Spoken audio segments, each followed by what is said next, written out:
Eva Joly, je vous souhaite la bienvenue. Je ne sais pas si vous savez ce que vous faites, parce que je ne me suis jamais retenue. Vous ne lâchez rien, c'est entendu, mais dites-nous au moins la raison de vos fiançailles avec le Front de gauche. On a les mêmes adversaires et la même façon de retourner la terre. J'aime bien Jean-Luc.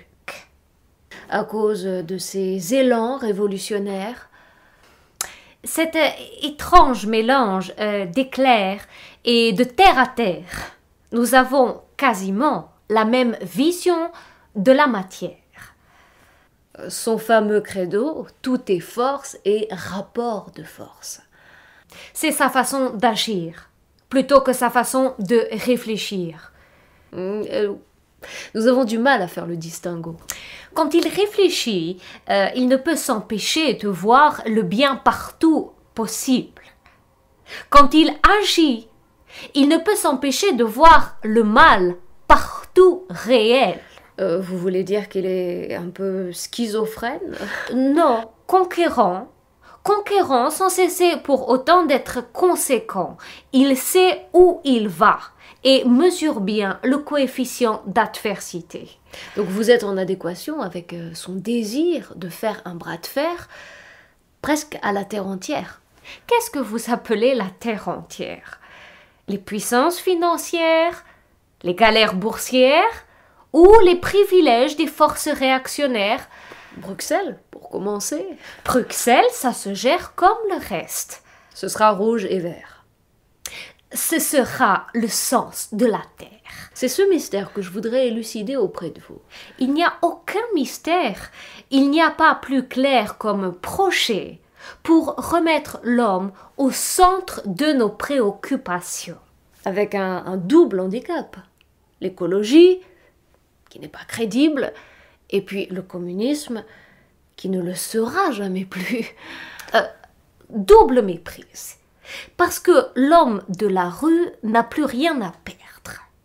Il suivra celui ou celle qui lui épargnera son déficit économique et écologique. Oui, mais votre part de dogmatisme n'est pas négligeable. Vous voulez parler de notre optimisme. Oui, je reconnais que nous sommes ainsi faits, toujours à l'assaut de ce qui pollue la matière et aliène les esprits. Donc c'est plutôt romantique.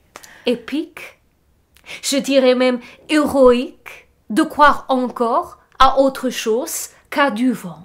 D'où la question de savoir à quoi ça sert, ces mobilisations, ces nouvelles alliances, ces nouvelles espérances.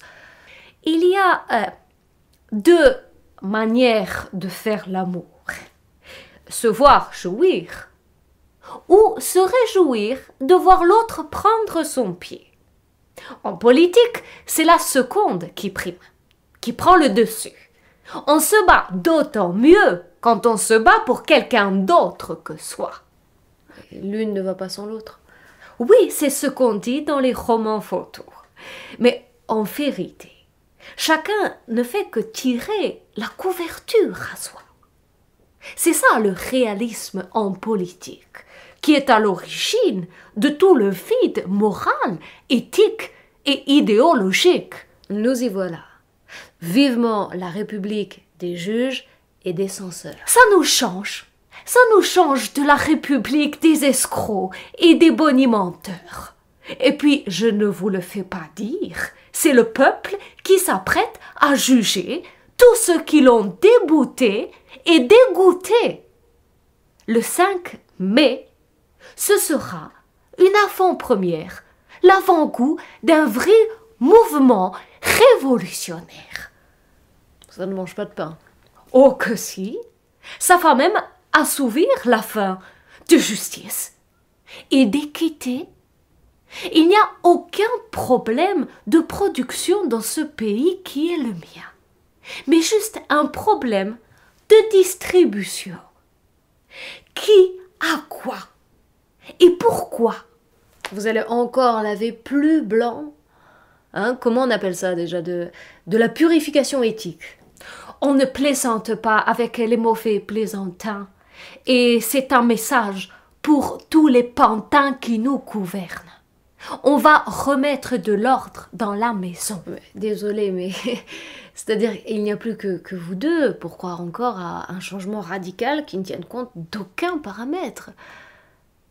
C'est cela la révolution? Il n'y a pas que nous deux. Il y a tous ceux qui ont décidé de se prendre pour les nouveaux paramètres et remplacer les décideurs actuels qui ont fait un peu partout faillite. C'est-à-dire on déshabille Paul pour habiller Jacques, pour qu'au total on se retrouve avec deux hommes à poil. C'est beaucoup moins érotique.